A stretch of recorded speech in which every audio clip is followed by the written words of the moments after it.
Hello ladies and gentlemen, and welcome to today's episode of Cookiecast. Today we've got a returning guest. Yep, that's already a thing. Ha! So we've got Paul Williams back on the podcast, which is nice. We got into a few things with Paul this time. A little bit more about podcasts. Talked about the ultimate podcast, my excitement around podcasts. A little bit more NFL. Had a bit of a chat about the draft, about whether people watch the draft, things like that. Jumped onto WrestleMania. A few other things, a few couple of cheeky questions about wrestling and WrestleMania. Maybe even a few impressions in there. Then chat about some vinyl. So have a listen to Paul's return to Cookiecast and see what you think to this. So this is Paul Williams back on Cookiecast. Okay, podcast time. Let's do this. Paul Williams, return guest. Already a thing. Guest. Welcome to the Thunderdome. Is that what it is? I have no idea. I don't even know if I can say that. I don't know if it's some kind of copyright. Copyright, yeah. Ah, shit! I've already so copyright. Not the Thunderdome. The something else dome. The Fozzie Dome. I probably can't even say that either. Can you? No. Pretty sure I'm getting Banter Dome. Sued by many people at this point. Just say Banter Dome then. A Yorkshireman was sued today by. That's what you should do. Fake headlines. Fake headlines, fake news. Shit. Fake news. Well, you definitely can't say that. Jesus Christ. A Yorkshireman. Hey. Ha. So, how's your podcast listening been going? Yeah, not bad. Are you looking forward to downloading the first episode of Cookiecast? I very much am. It'll be interesting to hear the dulcet tones of Mr. Thomas R. Quinn. I'm pretty sure his middle name is R, but I don't even know if he has a middle name. I don't know. Yeah, he told me. He told me that his mum was just like, "What? Why are you doing this? What is this about?" My favourite question was, "What does he benefit out of this?" It's like I was like pimping Tom out or something to the rest of the world. Were you talking to his mum? No. This is all the stuff he relayed to me after doing the podcast. So didn't think to put this in the podcast? No. Yeah, it was like, yeah, my mum don't get it, so I need to play it to her when it's up. So I was like, yeah, play away. Yeah. Strange man. So since our last encounter, have you listened to any new podcasts? Well... Or are we just... I have a few. I listened to the this week's Something to Wrestle, of course. Obvious. And it was only 3 hours or so. So not up there with the best ones. But they covered WrestleMania 19, which, as was debated, could potentially go down as the best WrestleMania of all time. So when was 19? What year was that? That was 2003. I'm trying to think whether I will have seen that one. Probably not. Was The Rock in it? The Rock was in it. Was he wrestling in it? He was, and more importantly, it was the third of his trilogy of WrestleMania main events with Stone Cold Steve Austin. Ooh. Now, 2003 is a bit of a sketchy time, because that's sort of when I started to get back into it. So, watched it when I was younger. Then, obviously, it went on to Sky. Well, it was always on Sky. But, so I just used to get little, like, second-hand bits, because whenever I had Sky when I was a kid, that was one of the things. As soon as I was old enough and had enough money, I knew that I wanted Sky. So that's what I bought. See, it's weird, because we lived as a family of we will never have Sky because it's too expensive. It's not worth the money. Yeah, all of that. Get out there and play, and then we moved back to York. Moved into from Bristol, obviously. Moved into the hotel that had Sky, and it was required for us to have Sky. I love this. All the rooms had the Sky. You said this last time about the fact that like you had Sky when you were in the hotel, and some guy would just come round to yours and say, "Can we watch it? Can we stay up really late and watch it?" And I was just thinking, well, hang on. What is there some sort of like rule that all hotels must have Sky? Yeah, really. Is that legit? Or are you just making that up? I don't know. It was a thing. It was a thing of that, and this was like the 90s. So, and the best thing, the best part of it was that the Skybox was in the living room. This was before multi-room existed. I love that you say this, like the living room, as in, but you're in a hotel. Yeah, we had a living room. So did you have a separate part? I mean, this is basically what it's going to turn into for the next like 45 minutes. We're just going to talk about hotels. So, how did it work then? Because like, this is what I've always wondered about, like hotels or inns or places like that, pubs, for example. Yeah. So, was there just a separate section, like the living quarters, if you will, for the people who owned the hotel? Yeah, basically. So if you came through like the front door, off to the right, the first door was our living room. So that door it wasn't locked, but it said private on it, and only every now and then people wandered in. But then off to the left was the bar. So there was the bar, the dining room, and that went through to the kitchen and stuff. Which hotel was it? It was the Limes on Fulford Road. Oh, right, okay. I was just about to say something stupid. I was going to say, I don't think I've ever been in that hotel. And I was like, well, no, of course I wouldn't. I live in York.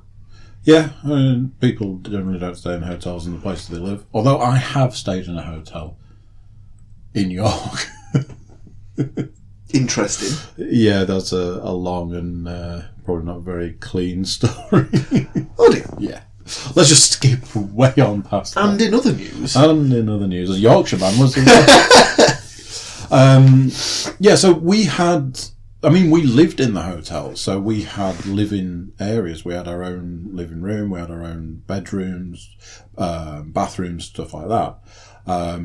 But yeah, in the living room there was the Skybox, and this was before multi-room existed. Yeah. So you're watching something and you go, oh, I'm bored of this, so you turn the channel over. So 10 other TVs were watching something else. The number of times people have come down and like, oh, I was watching a film this afternoon, and then halfway through it just turned over and I didn't get to find out what happened at the end of that film I'd been watching for an hour. It was like, oh, sorry, I was bored of that film. Oh, can you imagine? Or like if you were watching like the football or something like that, it's the 90th minute and there's a corner. Yeah. And the ball comes into the box and all of a sudden it's Emmerdale. Simpsons. Or something like that.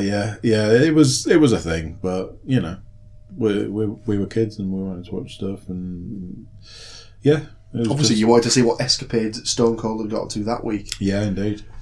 Oh, what a guy! What a hero! So, any you've done your wrestling podcast? About... I also there was a latest installment of a Middlesbrough podcast actually this week that I tucked into. And they were talking about one of the players called Adama Traore, who is like shit off a stick. He's possibly the fastest player I think I've ever seen in the flesh. It's insane. It's just ridiculous how he just picks up the ball, and as soon as he's on the ball, the entire crowd is just like, "Oh, what's he gonna do?" But he just runs past people like they're not even there. Wow, it's insane. I'll be very surprised if he's still a Middlesbrough player for much longer after this season. Let's put it out. The launching pad that is Middlesbrough. Well, it's not even that. It's just the fact that you know he's clearly better than we are, and he will be playing for a better team at some point in the very near future, I'd imagine. But that's probably something for another day. So, anything else? Anything else that's been jumping out in the podcast scene for the last week? Not really. I have got something. Oh, really? I'm leading you down a certain path. Are you? Oh my! The primrose path. Oh, so nothing jumping out at you. I'm assuming I'm supposed to say yes. No. I have a little bit of something that. Not that I can think of. Okay. Taz has done his usual everyday and stuff like that, but I just. They go into my thing and I just delete them unless I have a look at them and see if they look like they're interesting.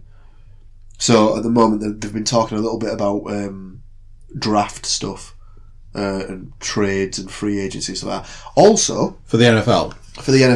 There was also something that got announced the other day. Apparently the Yankees are playing the Red Sox in a I don't know if it's a regular season baseball game or if it's a pre-season friendly baseball game in Wembley. Really? Apparently so. Or they've at least looked into it. I can't imagine anybody's going to turn up to that. You'll get some people. Some, but I... Do you remember having a conversation with one of our esteemed colleagues that we used to work with, who used to regale us with the stories of, oh yeah, I used to stay up really late watching Major League Baseball and then just come to work and do no work. Really, I'm not surprised by that. Some people have to like it, you know. It's a pretty big sport, but let's face it, it's just rounders at the end of the day. Well, it is. I have been to a game in America. I went to New York and we went to go see the Yankees play, and there were no home runs, so it was very dull. Did they go?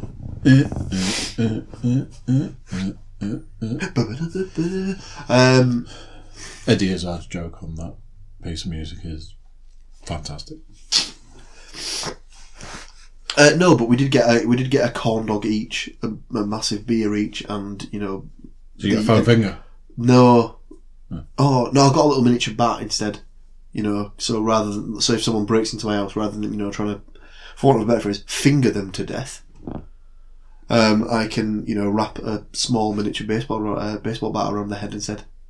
I suppose So every cloud has a soft headed lining around it. Better to get beaten off than fingered, I guess. Oh God. Someone somewhere is just saluting the gods right now. Loving that little. Oh dear. So, let me tell you about my morning. I get out of bed. I'm a little sleepy because. Well done. You've done better than some people. Yeah, true. A couple of nights ago, I did not sleep well. Right. I had 2.5 hours sleep in a hotel in Edinburgh, and I just can't sleep in hotels. Is it because you were in Scotland? No. And you're thinking, no. All over the place. I get into beds in hotel rooms, turn the light off, and go. And now I'm awake. And it was weird because you very rarely end up in a place that is pitch black, but that room was pitch black. There was no light. I had my eyes fully open. I could see nothing. So that was like. Oh wow, it's so very dark in here. So yeah, got up this morning, bit groggy, didn't massively want to get up, start the day. I could have quite happily stayed in bed today. But you check your phone, there's a notification, there's a new podcast available. So I swiped, unlocked the phone. Hang on a minute. And as I turned to say to Leanne, oh my God, something's gone weird on my phone because the podcast's all fucked up. I then read the description again. Right. So, it was a what's called a Smodcast, which is Kevin Smith and Scott Mosier do Smodcast. Right. But it was talking about Rick and Morty. Oh God. And it was talking about Dan Harmon and all this, and Harmontown and stuff. And I was like... So Smodcast has got mixed up with Harmontown, and it's now trying to present itself as being Harmontown and stuff. And then I actually read it, and it was Smodcast had Dan Harmon on, and I was just like, "Well, this could be the greatest situation since since Joe Rogan and Kevin Smith, or something similar." I was just like, "Fucking hell." A podcast to listen to, interviewing somebody from another podcast to listen to, and some of my favourite people that are all going to be talking together. Because it's like, I know that Kevin Smith's a massive Rick and Morty fan, but I was like, well, has he ever met Dan Harmon? Have they ever sort of discussed anything? But I was just like, and I think it was listed as part 1. So presumably in the next sort of week or so, there's going to be at least a part 2, which will be it was a very exciting morning for me in the world of waking up and getting out of bed and going, podcasts are fucked up. Wait, no, they're not. But it did lead me to think, for you personally, what would be the ultimate podcast? Smashing a couple of podcasts together. Well, I mean, obviously, any of the ones that I'm currently listening to from a wrestling perspective, just saying, do you know what, lads? Turned on the TV the other day to watch some English, English football, and discovered this really good team. Middlesbrough, or something like that, or suddenly tuning into a podcast and discovering that I've entered a competition or something like that to win tickets to WrestleMania or something like that, and finding out that the winner is Paul Williams from York, England. Paul Williams. I mean that'd be pretty good. I don't know. Some sort of combination of. I mean, Stone Cold's done a couple of good ones when he was talking about beer, and he was like, he goes to these different. So I don't know if you're aware, but he's got his own beer. I was not aware of that. Yeah, he's got Steve Austin's Broken Skull IPA. It's only available in California or certain states that a certain company will ship to, and it doesn't sound like it's ever going to come out over here. So that's a little bit annoying in the fact that I won't be able to get it unless I go to California or somewhere in America that it ships to or something like that. But yeah, some sort of combination of that, like Steve Austin talking about wrestling, beer, football, then discovering that he has like a massive love for the Parmo or something like that. That'd be pretty epic. I drank my Alpha Brain this morning and I washed that down with a nice pommel. Can you imagine that? Son of a bitch. Yeah, it's something like, I mean, like, I'm on Netflix at the minute. I've discovered that I'm watching an awful lot of like cooking style stuff. Really? So there was the program called Deep Fried Masters on Netflix, and there's another one called oh my god, what the hell is it called? Something about barbecue. Korean barbecue. It was something like Barbecue Pitmasters or something like that. Okay. And they're excellent. Basically, the Deep Fried Masters one is they go to different state fairs around America, and they get all these chefs from the local area to take part in a competition where they just cook stuff for these three judges. And there's one judge who the only proviso that he ever has is, "Can you serve it to me on a stick?" Brilliant. Doesn't matter what it is. It's just a case of put on a stick. I made you soup of the day. Could I get this on a stick? Brilliant. Amazing. So yeah, a podcast about food wouldn't be too bad. It's weird because now you mention that, I'm like, I don't know if I've ever heard or seen or anything about a food podcast. There was an advert for one a couple of weeks ago, and I think that was a Stone Cold one. It might have been a married couple, and they were going to start talking about food and stuff like that. And I was slightly interested, but then I was like, well, no, because it'll all just be about stuff in America that I can't have, and it'll make me annoyed because I want to eat it and I won't be able to, so it'll just piss me off. I read a book recently, and in it there was like almost a recipe, and I was going to attempt to make it, but it was basically, do you know the Elvis sandwich? This is the peanut butter, bananas, burgers, and all that sort of nonsense. The peanut butter, banana, and bacon. Yeah. But it was deep fried as well. Oh, and I was like, that would potentially kill you instantly, kill you on the spot. But what a way to go out! Oh yeah. when we were at uni, we bought a little miniature deep fat fryer. Like literally, it was about the size of maybe a cantaloupe melon. Wow. We decided one week that we were going to make deep fried Mars bars, but obviously because of the size of the deep fat fryer, we could only buy mini Mars bars, and we couldn't get the batter to stick to them. Yeah, batter's a bit of a weird one. I think that was the problem with the book, because the book gave a great recipe for like everything other than it glossed over the batter, and I was like, It's weird because like you've got to either flour it, and then dip it in, and then something else to see if it'll stick better. Yeah, to see if it'll stick better. Oh, good God. So So, not a massive amount in the NFL moves at the moment. Well, it's funny you should say that, actually, because I currently have the NFL mobile app open. It's almost like you knew I was going to ask you about this. So, the latest one I've seen is that Jason Pierre-Paul is going to take his one thumb to the Tampa Bay Buccaneers. So, who's got one thumb and plays NFL? This guy. What else is there? There's apparently Frank Gore's just agreed a 1-year deal with the Dolphins, which makes sense because I'm pretty sure they don't have any running backs, or they haven't got any decent running backs. That's interesting. Because he's already like in the top 10 of all time, and he looks like 9. He's up to either 8 or 9 of all time leading rushers. Yeah. So he's always rated him. He's only going to get higher than if he gets most of the reps there. Simeon's gone to the Vikings from Denver. Yeah. I can't imagine he's gone there as the starter. Who'd gone to Minnesota? Kirk Cousins? That was it. Yeah, he's become the highest paid player in history. That was it. I was going to say, I knew there was someone. In fact, we discussed it last time. Yeah, we did.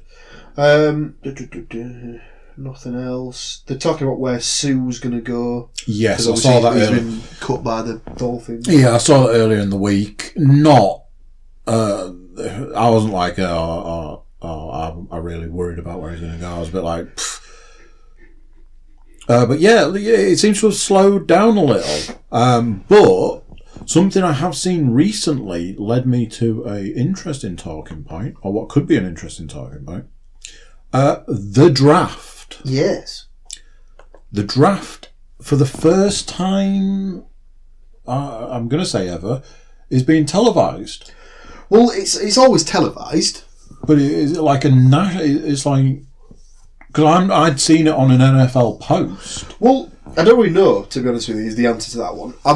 Because I watched it last year on Sky. So I'm assuming it's always been available to watch. I didn't know whether it was a thing that they were saying it was going to be televised, like you could turn the TV on and watch it. Well, maybe it's that they're going to televise the whole thing, because normally what they do is they only televise the first 2 or 3 rounds, and after that it's all done behind closed doors. Because, I mean, what? It's 165 picks? I don't know if it's maybe more than that. Well, if you work it out, each team has to pick at least once in each round. But then obviously you get teams that have traded draft picks, so you'll sometimes get 2 teams that'll pick, or teams that'll pick twice in the same round. So for example, this year, the Browns have got the first and the fourth pick. Yeah. So I don't know if it's the Texans just don't have a pick in the first round or something like that. There's one team who had traded their draft position in this year's draft to the Browns. So whether Cleveland have decided that because they've now got Tyrod at quarterback and they've got Landry at receiver, who else had they taken? They'd got somebody else in free agency, and I can't remember who the hell it was. Oh, god damn it. Anyway, I think the idea is that if they stay at number 1, they'll take this Saquon Barkley guy as the running back. And then they'll potentially just trade away the 4th pick and get more picks in a later draft or something like that, because they probably think they've got enough there where they can, still be shit for another couple of seasons, but they can get better with the draft picks they'll have in the future. Yeah. But I don't know. I suppose it's a bigger picture kind of thing, isn't it? If they look further down the line, they can work towards something. Well, they might have seen a guy who's in college now, who's still 2 years away from being eligible for the draft or something like that, and they're probably thinking, well, if we can hold on to some draft picks, or maybe get a draft pick in 2 years' time, high up in the order, then it might be more beneficial to us then than it is now. I don't know. It's all hearsay and stuff behind it. So you were saying you actually watched bits of it last year. So obviously the Browns picked first last year, which just goes to show just how god awful they are and how bad they've been for the past 10 years. Yeah, I mean they're always together, they're always picking within the first 2 or 3 from what I've seen. Yeah. And it's just this year they're going back to back first round picks. So yeah, I stayed up and watched at least the first like sort of 5 or 6 picks, and then went to bed because obviously it's American time. So it's like you sort of staying up till like 2 in the morning anyway. But it's just interesting to see who was the first guy taken, because normally it's all really obvious and stuff like that. And then after that, it's just a case of where people fall to when they're sort of seeing the positions they need to fill and stuff like that. So there's going to be quite a lot of teams that are probably needing to take quarterbacks in this sort of draft. So I mean, you look at the Saints. They've got to get a quarterback soon, because Breeze ain't going to carry on forever. Yeah, because they thought he was going, didn't they? Yeah, but he signed. He thought he was going. He signed another new contract. But yeah. he's a bit like Brady. He just seems to he never seems to drop off. He just seems to be like Mr. Consistency. Yeah. And like Brady's just had the best season of his career, hasn't he?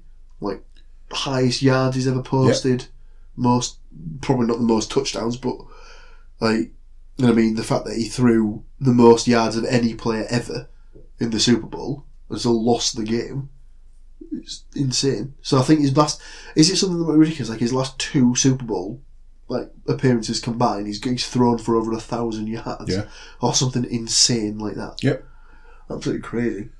Yeah, the last one was like 500 yards. Or yeah, I think it was near 600 by the end of it. It was crazy. But no, that's just American football for you, isn't it? Yeah, because I don't know, like, part of me wonders about watching the draft, and then another part of me is like, do I really, like you say, you have to stay up late to actually do it, and, you know, part of me is like, am I that interested past the sort of the first few rounds? Yeah. Is anybody majorly important going to be getting drafted? From listening to another podcast, Jim Ross, from listening to his podcast, he's a huge Oklahoma Sooners fan. So from listening to that, I've started picking up on a few of their players that are going to be eligible for the draft. Right. There's a guy called Baker Mayfield, who was the quarterback from the Sooners, and he just won the Heisman Trophy this year. So it'll be interesting to see where he goes, because at first I thought he was the sort of player that maybe the Browns would take because they needed a quarterback. I know they took Kaiser last year, but he doesn't look that good. So, and this Baker Mayfield guy looks pretty rough and ready to, start games pretty much straight away. Not too dissimilar to like when Philly took Wentz a couple of years ago. He was basically taken and started games that season, which doesn't always happen. So no, from watching that All or Nothing, there was a lot of the fact that they'd taken a quarterback. This was the Rams, wasn't it? The Rams. Jared Goff. Took Goff because they traded up for him there. He was the first pick. In fact, he was the pick before Wentz. Yeah, which irony and stuff. But they traded up to take him because I think the idea was they wanted to make a big statement because they were obviously back in LA. Yeah, and they wanted the first pick in that season's draft, so they did. They traded up, took Goff because they thought he was, pretty shit hot and stuff like that, and he's turned out to be all right so far. Yeah, I think the opinion was that they should have probably put him in sooner. Yeah, well, they gave him like the last 4 games or so of the season before this one that's just been finished. So I think he played, maybe 4 or 6 games or something like that. But yeah, we'll see how he goes. He seems to have done all right in his first full season. So yeah, and he's got a pretty decent running back behind him. So let's get back to the wrestling. Even I have seen wrestling-based news this week. Who hasn't? Probably a lot of people. Daniel Bryan. Mr. Bryan. I always have to do that thing in my head. I go, Daniel Bryan. I think that's his name. So, it's funny you say that. So he's actually in the wrestling. He's known as Daniel Bryan, but his name in real life is Bryan Danielson. Okay. So why he obviously thought Daniel Bryan was a better name, not a clue. Don't know. But yeah, I've seen wrestling news that I was informed that he has been. Yeah. It has been said that he is good to go. So he's had a lot of concussions. I think so. He's only 37, something like that. He's under 40 anyway, and he's probably had about 20 concussions or something ridiculous like that in his life. So his brain is going to be all over the place. And he just kept getting injured and kept getting concussions. So they just said, you've got to stop wrestling. And he accepted it at the time, but he's always kept trying to get cleared and stuff like that. And he's been to all these doctors, and all these doctors have said he's fine. He's good to go. He's okay to start wrestling again. But he would never get cleared by WWE's doctor, like their physician, basically. Right. And it's recently they've said, you've done all the tests, you've passed all the tests, you've done everything we've asked. We're looking at the data, and yeah, we're happy to clear you now. So obviously take it easy, but yeah, as far as we can tell, you're good to go. You can start. You can resume on in ring duty. So yeah, so everyone's happy with that because he's a bit of an internet darling. An internet darling, really? Very much so. He was sort of the king of the independent wrestling scene for at least 10 years. And then obviously he signed with WWE, and he became like the main guy there. Funny enough, at WrestleMania 30 when I was there, and it's quite funny that so he won the main title at WrestleMania 30, which was in New Orleans, and he's now eligible to wrestle again at this year's WrestleMania, which is in New Orleans. Right. So it's almost like it's come full circle for him, really. He's gone John Rambo. It's come full circle. Nice. He's gone First Blood. No, it was in the last one where he had to come full circle. Anytime anyone says the phrase full circle, I'm like, what, John Rambo? So this is what right, you might have to explain. I know we're changing the subject here, but you might have to explain this to me, right? So, the first Rambo film is called First Blood, and then the second film is called Rambo 2. Is it? This is what I don't understand. Because now I'm like, so I always thought it was Rambo, and then I always thought it was Rambo First Blood. But obviously, I might be talking on my ass, so I have no idea. By the way, spoiler: never seen him. Don't know why that's a spoiler, but so it's Rambo. It is Rambo first. Get it? No, I'm telling you, I'm lying to you. Ah! Right, so it's First Blood. Mm-hmm. Then Rambo First Blood Part 2. Oh, for God's sake. Then Rambo 3. Then Rambo, or as it was known in America, John Rambo. So the fourth film is just called Rambo? Yes. How does that make any sense at all? Sylvester Stallone is a weird cat. Weird guy. Yeah, but he's managed to make a pretty good go of various different things in the sense that he's had, I mean, 2 successful franchises.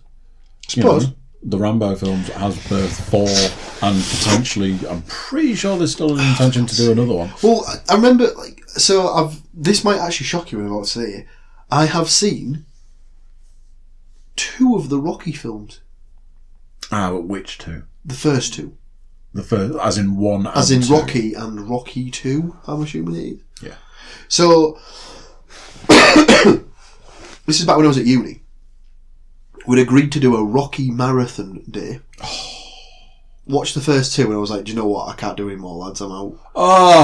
Bear in mind at this point, we're like 6 hours in or something. And I was just, oh my God, my eyes. So the other lads carried on and watched the next 2 and then had booked tickets to go see Rocky Balboa. And apparently when they were at the cinema, as the opening credits were starting, people started applauding. I'm not fucking surprised. Is it actually that? Is it really that good? So this is the same thing as when I watched The Godfather. I was like, well, I don't get it. I did not like The Godfather, but I do not care for The Godfather. I just don't get it. I mean, am I missing something? Now, I'm pretty sure Sylvester Stallone won an Oscar. Did he? For Rocky. But not for the acting or for the screenplay. For the screenplay. Bloody hell. So, the first one, it's a bit... I find the first one a bit of a chore. Because it's not so much about the boxing. Because you got to think, it's all about him generating this relationship with Adrian and them going through... He's getting a relationship with a guy? It's his wife. So it's not as much about the boxing, which is just weird. But it's this story is about, he's got to fight. He ends up in this random situation where he's going to fight the world champion. And his whole point of it is that he kind of knows he can't beat him, but he also knows that nobody's ever gone 10 rounds with the world champion. So that is actually his goal. His goal isn't to win. His goal is to last, to stick it out, to go the 10 rounds, to go the distance. And, the second one is very much that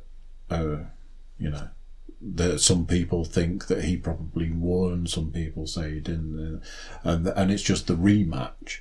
But where it starts getting really good is after that. So 3 and 4 are probably the better films. Which one's got Hulk Hogan in it? 3? Is he Thunder Lips? 3, I think, is the bit at the very beginning. Bear in mind, spoiler alert and stuff like that, Yeah, spoilers. That was just full of spoilers, because I can't imagine anybody's seen Rocky by now. I think it came out in 78 or something. Yeah, so basically, if you've not seen Rocky by this point, sorry, we've just destroyed... If you've not seen Rocky by this point, then you're probably listening to the wrong podcast. Because we have just ruined the first 3 Rocky films. Yeah. So, to do a big fat full circle on this one, all the way back, WrestleMania. WrestleMania! What number? 34. 34. So, to put that in perspective, WrestleMania is older than I am. And unfortunately not as old as I am. Well, yeah. But it started in 1985. 85 was the first one. And at that point I was just a mere figment of my parents' imagination. At that point they were thinking, can life get any better? And then... Well, they'd obviously created perfection the first go around with, Big Jimbo. The housewife's favourite. Mm. Not even the housewife's, just everybody's favourite. Everyone loves him. So, yeah. And then obviously they thought, well, he's running around. Probably needs a little partner in crime. Yeah. Someone to beat up or something like that. I have no idea. We'd never stop him. And then I was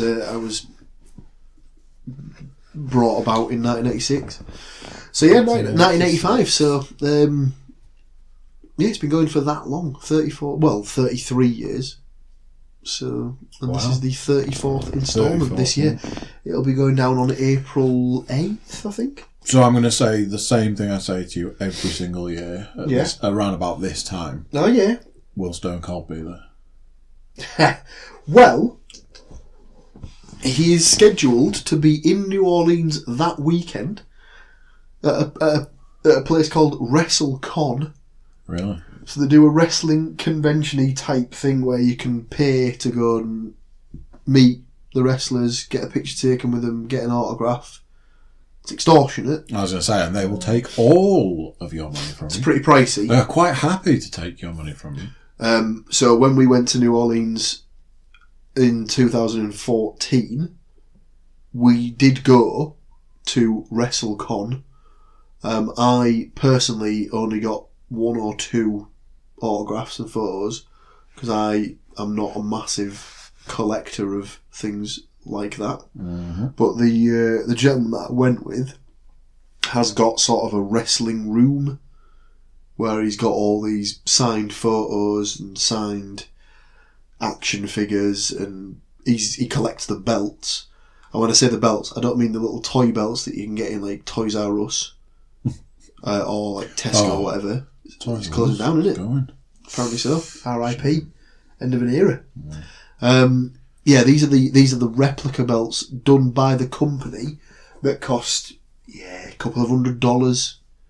They've currently got one that I believe it's the replica of the Universal Championship can be bought for $400. I'd love to have one, but I cannot justify spending that much money on a wrestling belt, sadly. I struggled with the concept of paying £25 for the plastic ones for my favourite album. Oh, I see. Yesterday. Sorry, I thought you were going to say about the plastic ones that you get in like Toys R Us. I think at one point I had one of those kicking around the house. I think somebody bought me something like a Secret Santa thing, and it could be 20 years ago. That is amazing. That I've been working. I always when we were at college, I always joked that we should buy tag team belts. And we'd in our sort of group of mates, we'd agree who was the tag teams, and you always had to have your. We'd then so we'd split them out.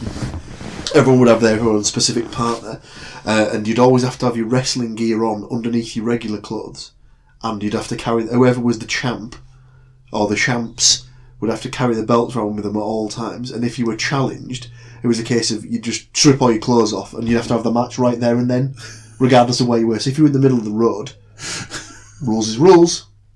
But we never got around to doing it, and obviously, we probably would have ended up in prison for indecent exposure. But the idea was there, and I think it would have taken off, and we probably would have been headliner WrestleMania this year had we done it.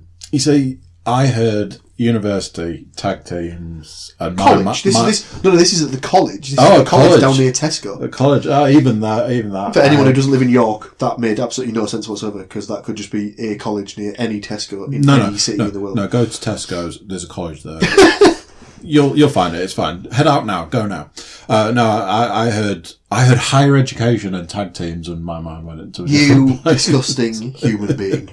Get your head firmly out of the gutter. Yeah, beautiful work. But yeah, that was the idea back in the day. So to cut a long story short, Stone Cold will be there, but if he's going to be on WrestleMania, no one knows. He probably will be, because he'll be there, and Vince loves him. So. Is Dwayne going to be there? Your cat? My cat will not be there, but will the I don't know, actually. person that's been named after be there? So, up until last year's WrestleMania, The Rock had been at every WrestleMania since WrestleMania 27. So what's that? Nice so 27, 28, 29, 30, 31, 32. So he did 6 in a row, having not been there for the previous 7, or whatever it was. 6. Good going. I remember the Ronda Rousey one. Yeah, that was 31. And speaking of, I don't know if you've seen that, she's signed with the company, and she has a match at WrestleMania. Yeah, I think she was probably tired of getting the living shit kicked out of her in the UFC, and I'll probably go down an easier route, They did an interview with her last week, and it sort of covered her where she was talking through the various stages of her career. So, to put a little bit of perspective around it, the match she's having, she's in a tag team with Kurt Angle, going up against Triple H and Stephanie McMahon. Of course. So the backstory to it is that they did this interview with her where it covered her entire career, because obviously she was a judo player, and then she competed in the Olympics for America. I think she came 3rd, so she won a bronze medal in the judo. Then obviously transitioned into the MMA, UFC stuff. Absolutely just set the world on fire there. You could argue that she was legitimately the biggest star in UFC at one point. Oh yeah, bigger than any of the blokes. Yeah, because she was headlining pay-per-views. Yeah. She was basically the sort of the main attraction. Then obviously McGregor came along and sort of put her a bit on the back burner. And there was obviously the fact that she was unbeaten until she got knocked the fuck out by was it Holly Holm? who beat her first. Yeah, and then she went away for like a year or something like that, and then she came back, and I think she won maybe once or twice, and then she got absolutely drilled by Amanda Nunes. Yeah. And then she just decided to, no, I don't really like getting my face punched. Yeah, I mean, that's kind of the shortest version, isn't it? Nobody really wants to spend their entire time getting their heads kicked in, so it's understandable. Which is interesting, considering that, fair enough, I know it's scripted and stuff like that, but it's not as if like she's not going to get a few errant, elbows to the face and, a couple of good shoe-ins in the ribs and stuff like that from the wrestlers. But if anything, they'll probably be told by her to be a bit stiffer in the ring, because it'll need to look good, and she'll probably say, "Do you know what? I've spent my entire life being absolutely drilled, so bring it. If you want to actually hit me, go for it, and we'll just work around it." Yeah. So we'll see how it goes. Yeah. So biggest part of this year's WrestleMania is the main event will probably be Roman Reigns versus Brock Lesnar, another one of your favourites. Brock. Another one who's gone from UFC back to the wrestling, and was in the NFL. For a... Brock Lesnar covers our entire podcast. He does. He's I mean, all we need to now find out is that he drinks beer or whiskey and just eats like burgers or something like that all the time. I imagine he probably eats a lot of burgers. Well, protein. I imagine he probably just eats anything that he slaughters that humans. day. Well, he owns his own farm, doesn't he? I think he owns his own ranch. Yeah, he's got a ranch. That's no idea where it is, but he self-professed hates people. Yeah, he's not a big fan of people. So he's I imagine he's got his own like animals and stuff that he has on his property, and he'll have to just keep the numbers down. Thin out their numbers, man. It's correct for me. So I have a vague recollection that I heard something recently, which on another podcast that mentioned. I thought you might be able to shed a bit more light on this, because this again covers two subjects that we've been talking about. The XFL. Yes. So what I was under the understanding was Vince McMahon wanted to rival the NFL. Yeah.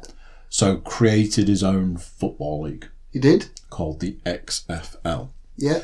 Which lasted one season. Yeah. And that was that. Bombed pretty spectacularly. They worked out that it had cost them something like $100 million. Yeah. What I heard this week is that he's planning to bring that back. He already has. So they had a press conference maybe 6 weeks ago, 2 months ago, something like that. Brilliant. Where they announced the relaunch of the XFL in 2020. Right, okay, so we're not talking like... So I think the problem with where it fell down the first time is that when they had the press conference announcing it was going to go live, and then I think they wanted to do it in 6 months. So they had like a 6 month period where it was the case of we're going to do this football league and go. Whereas now they've set themselves a proper time scale, so that they're planning to launch it in 2020. I think he said there's going to be 8 teams in 8 locations, so there's not going to be like 2 teams from New York or whatever. They're going to pick 8 locations across the country, with pre-existing stadiums, so they won't look to go into like a place that doesn't have anything. Like, I'm trying to think off the top of my head. I can't think of any particular. Well, they're probably a college team, but I can't think of any professional teams that are in Iowa, for example, as the state. So I can't see them like putting a team in Iowa. But if there's stadiums, they might specifically go to states that don't have an NFL franchise to get more interest. So I don't know that much about America, but Portland, Oregon always sounds like it's quite a big place. Yeah. So if there's a big enough stadium in Portland, they might put a team there because there isn't anything else that it's competing with. So for well, other than college football teams, potentially. But if they can get a professional team there, and I'd assume that the idea might be that they'd get more support rather than putting it in New York, where they're going up against 2-3 other teams that are established in the NFL. And they might have the only problem is that they've announced the plans to launch it in 2020, but excuse me, currently they don't have any teams. Yeah, I mean, they've probably given themselves quite a bit of wiggle room, but at the same time, I can't see the NFL at any point going, if it's ever considered to be any form of threat, the NFL allowing it to carry on. And you're going to struggle to get players. I mean, you've got guys out there that'll do pretty much anything to be professional football players, but they want to be professional football players in the NFL, not end up going into a league that could fail a year down the line. Well, that's the thing, isn't it? I mean, I suppose you've always got the people who don't get drafted, who then don't get picked up in free agency or whatever. Yeah. Who sometimes go to the Canadian Football League or the Montreal Alouettes? Chad Ochocinco of the Montreal Alouettes. I don't know, actually. Yeah, I can't think of any other. There's the Arena Football League, so indoors. But have you ever tried to watch any Canadian Football League, by the way? No. Weird. They only have 3 downs. Okay. The end zones are like pretty much the same size as about the half of the field. So it's a lot easier to score because you've got much more area to sort of cover. Yeah, strange. If you ever get a chance to watch them because it's really, really weird. So, I've actually been given a series of questions. Ooh. One of our avid listeners, which is impossible since we haven't put any. Listener questions, you see. Listener questions from our massive audience of listeners. From our massive audience. So, going back to the wrestling. I've just seen. Going back to the wrestling. Don't ruin it. Don't spoil it. Oh God. If you were to be a wrestler, who would you be? Who would I be? Who would you be? Well, it's going to be. I mean, do you do it? What's your wrestling name? Do you do it based on puns? Like, I mean, would I have to be something like willpower? Ooh, that sounded a little. I don't want to say rehearsed, but it's almost like that just rolled. Well, I was just thinking that because obviously, like my surname has that in it. Yeah. So it almost sort of fits, but probably doesn't fit because I'm not that powerful. You go to press slam someone and they actually fall on you and break your arms at the same time. Brilliant. Yeah, I'd probably go with something like that. Okay. Get a nice unitard or whatever it is that they wear. Singlet. Oof. A lovely singlet. Something very figure hugging and something like that, to accent my immense, guns and package. So. And what special move would you be throwing out? See, right. Now, I always used to think about this when I was younger. I always wanted something that I'd never seen before, that anyone else do. So I always wanted something that was, like, unique. Yeah. Because that's pretty cool, There's loads of people who do, clotheslines or... Yeah, or the big boot. Or power bombs or boots or stuff like that. So I always wanted something that was a bit unique that no one else did. And I'm sure there was something that I'd thought about which would be good, and then I saw a wrestler do it a number of years later, and I can't quite remember what it is. There's a guy called Cody Rhodes. Yep. Although you're not supposed to call him that, you're supposed to call him Cody. Oh, right. So he's the son of Dusty Rhodes, which might make sense to anybody if you know your wrestling or anything like that. And his finishing manoeuvre is called Crossroads, and he sort of basically takes a takes... I don't really know how to describe it, really. He sort of... Imagine if you were stood upright and then someone comes from behind and takes, like, sort of... puts their arm over your neck and then pulls you down. So you're looking up. But... Oh, hang on now. What does it do it? I have to think about it now because I have to picture it in my own head. Basically, the way that he does it, he gets the guy and he sort of rolls over, but drives their head into the mat in the same manoeuvre. So that always looks quite devastating, if you will. So I always quite like that.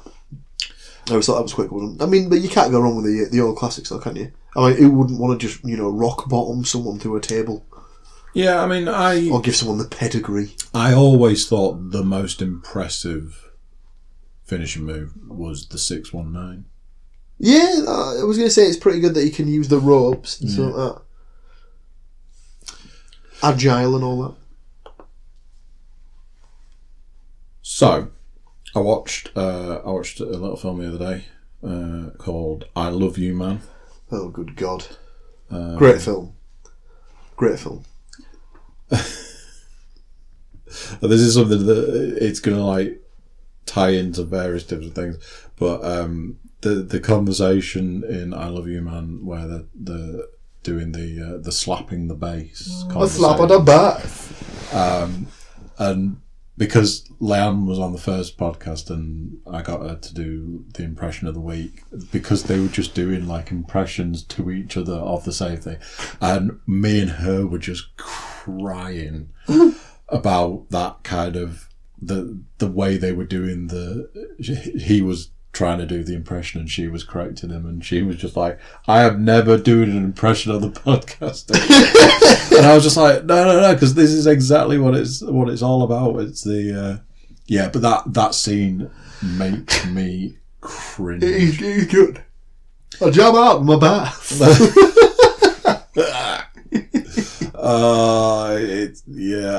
Me and cringe comedy don't always mix get on too well. That's why I have such mixed feelings about The Office. Oh, what a show! Because but you are correct. There are moments when I have to watch it through my hands, or I have to try and like mute it or something. It's like, oh my God, what the hell are you doing? So one of the other things about the slap in the bass, Leon is basically convinced that Tom is Jason Segel.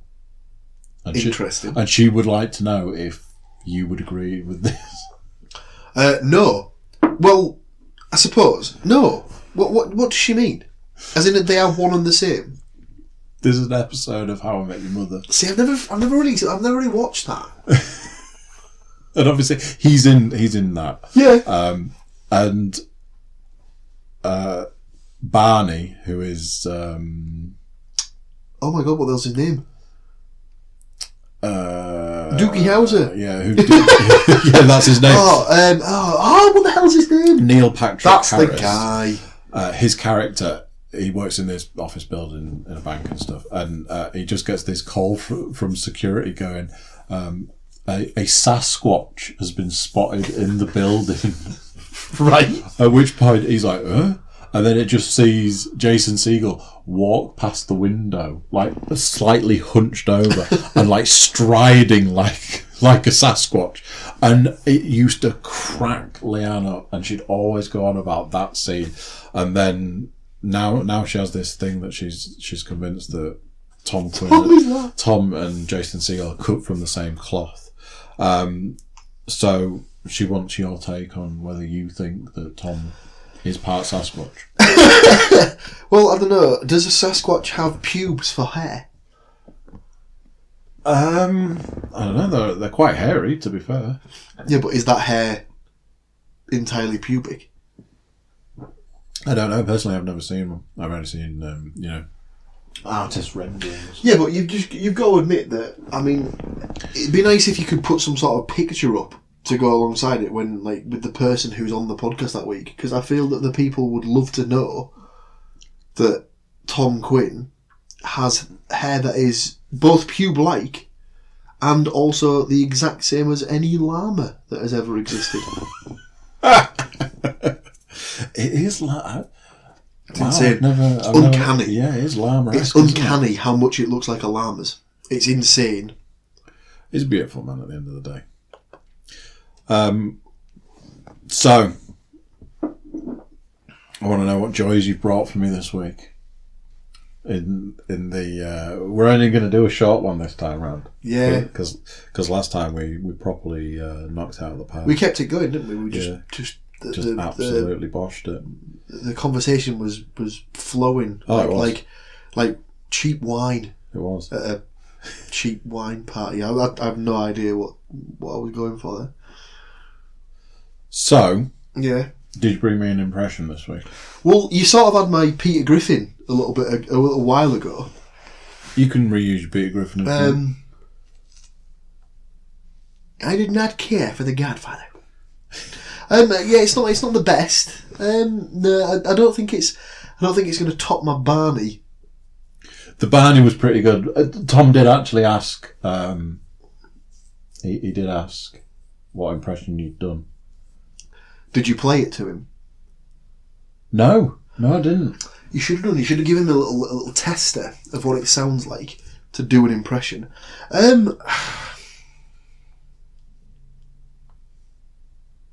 don't know. I don't know if I've got any other impressions. No? You're going to really struggle as a future guest, aren't you?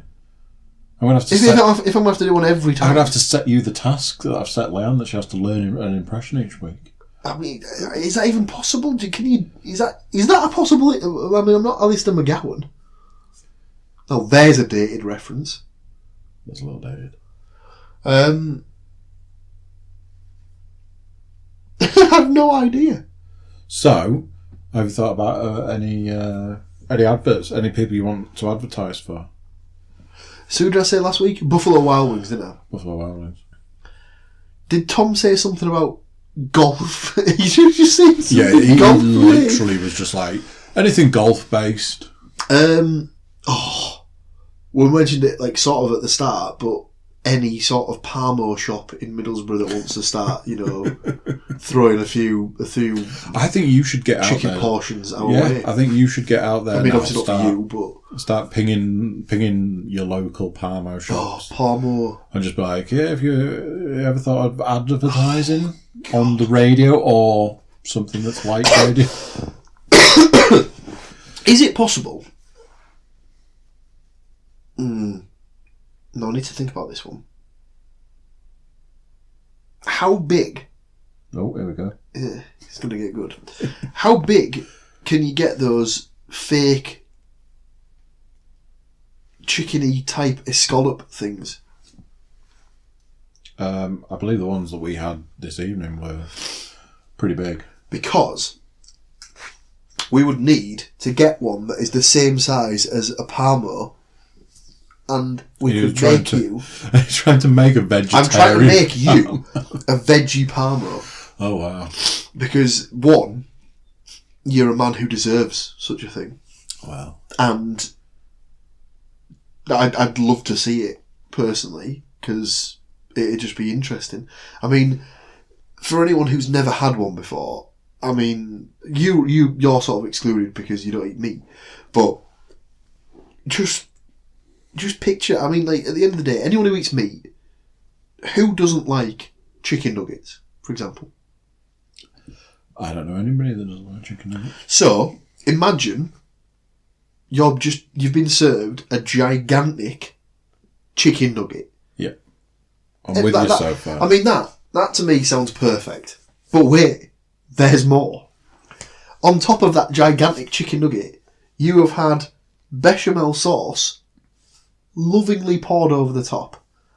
So it's having a nice little bath, doing the backstroke, if you will, through a nice little puddle of bechamel sauce.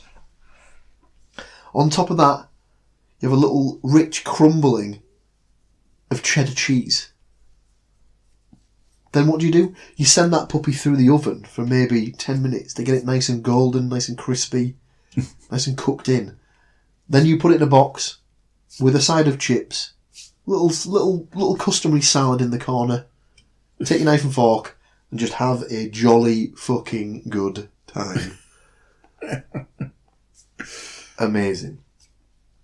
So, I realised that I completely jumped the gun trying to end the podcast before... He's tried to end it. He's tried to end it before it was done. Before it was finished. So, as I mentioned earlier, I was in Edinburgh yesterday. Yes. And I made a series of horrible mistakes. Oh, God, you made a series of boobs. Which is one of those things, not like the days gone by where I would make horrible mistakes in some kind of drug-fueled binge of, or waking up and, waking up and going, why is that light? Who left that light on? That's not a light. That's the sun. Things like that. How you do. And, oh dear. So, I did make a series of I don't know what decision. I spent money I didn't have. Oh, so good. That's the first. That's the first thing. We're already off to a bad start. So I'm wandering around Edinburgh. Went past a shop. Was like, ooh, it's a record shop. Because I quite like the fact that record shops are a thing again, and they're back for various reasons. I think there's one that's opened in York. Literally reopened as a record shop. There are several record shops in York, which is nice. It's going to be nice. So we walk through the door. Right smack as you walk through the door was a sign that was basically like, "Hey, buy this record player." And I was like, "Don't say things like that." Because a couple of weekends ago I went to a mate's house, and he's one of those people that never gave up on the vinyl dream. Right. He was never prepared to let it go. Okay. Because he got into it like vinyl towards the back end of the era. What are you classing as the back end of the era?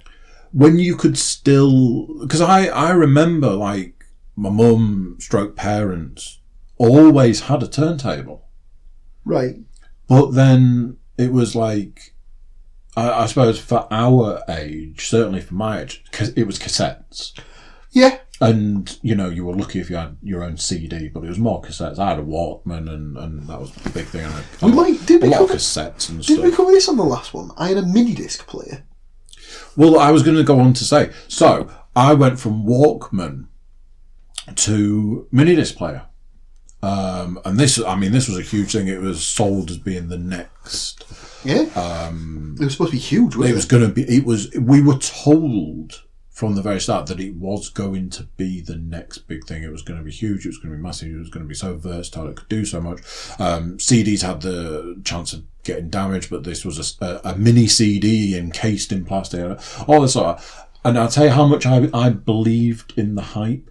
I bought a stereo that had a mini disc player in it. My brother bought one as well, still owns it to this day, has it in his living room, and found all of the mini discs that we had recorded, keeps them next to it, and regularly plays them. You see, this is the thing, because in the end I got rid of my stereo because, and it's one of those weird things, the CD player didn't work, but the tape decks, because it still had tape decks, and the mini disc player still worked. But I got rid of it because the CDs didn't work, which is weird. But I still have, weirdly, own all the mini discs.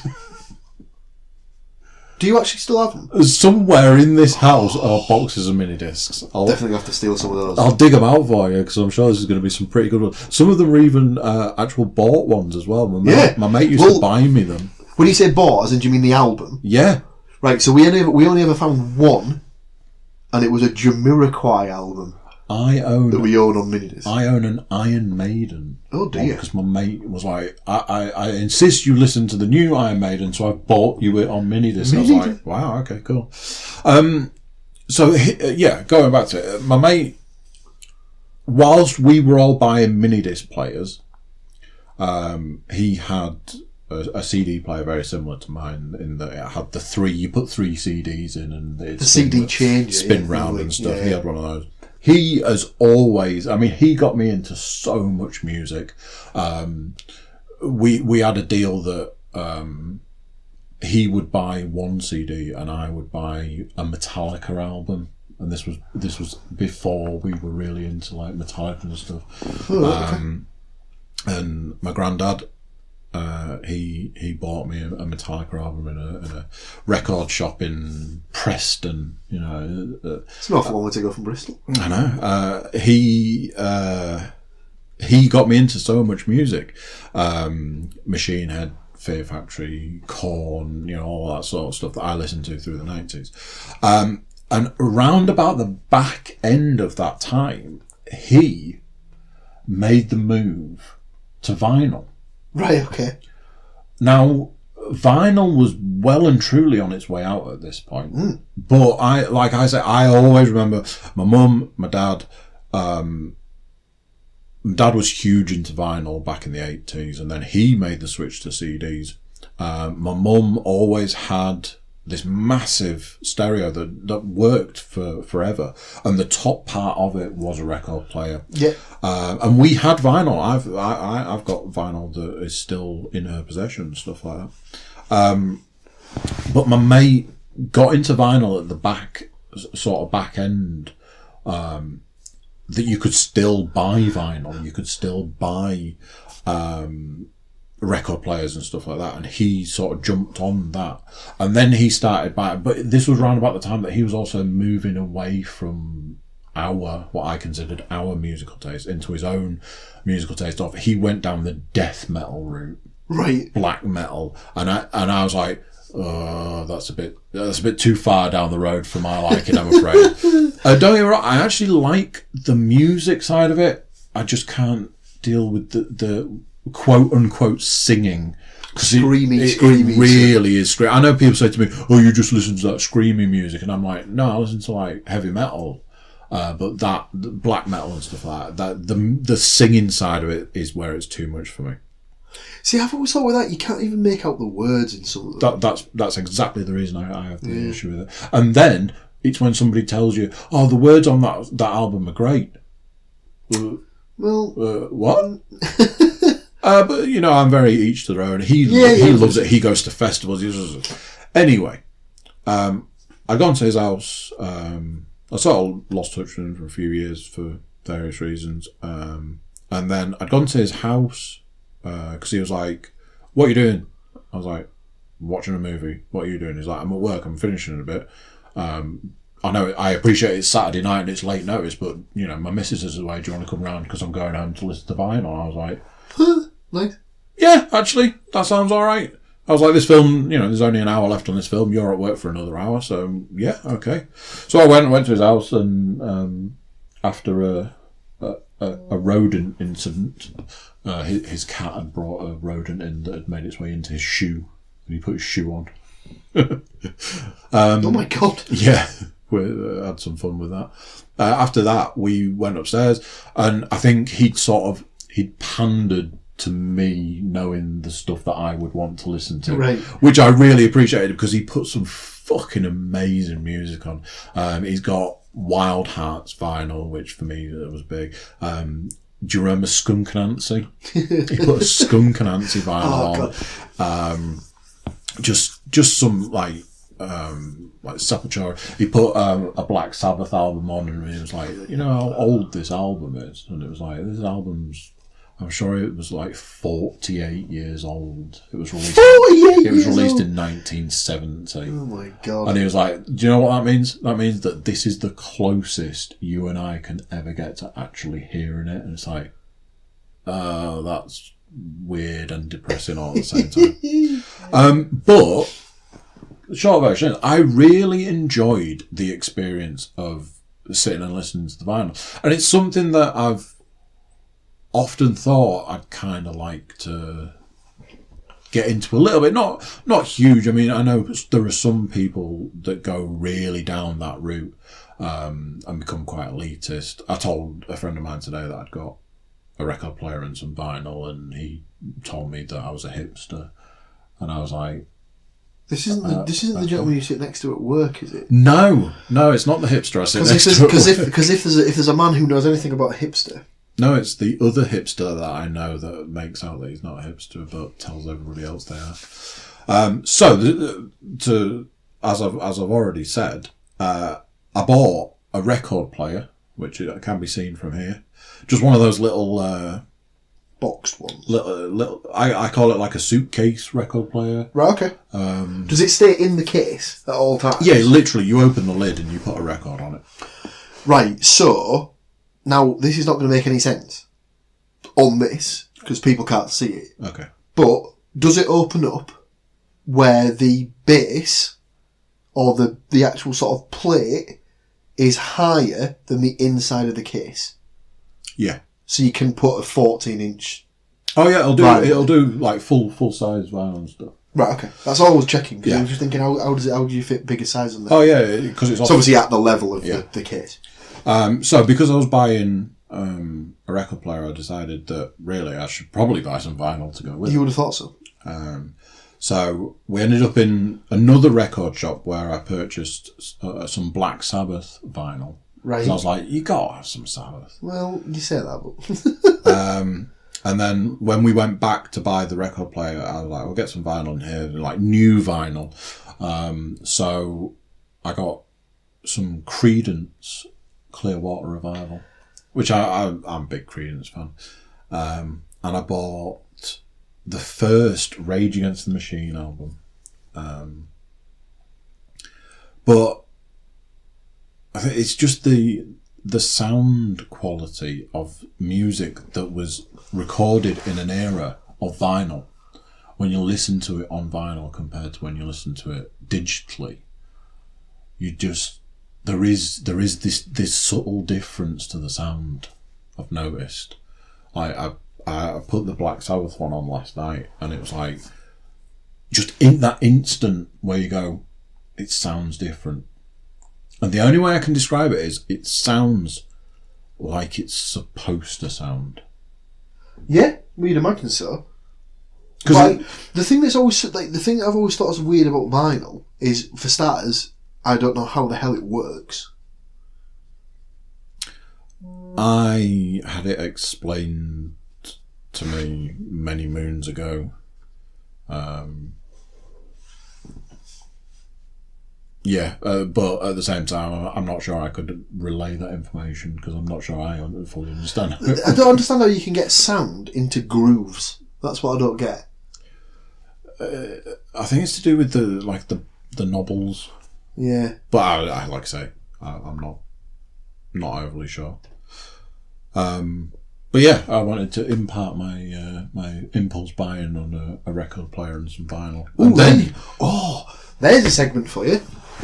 Impulse purchase of the week. Impulse purchase of the week.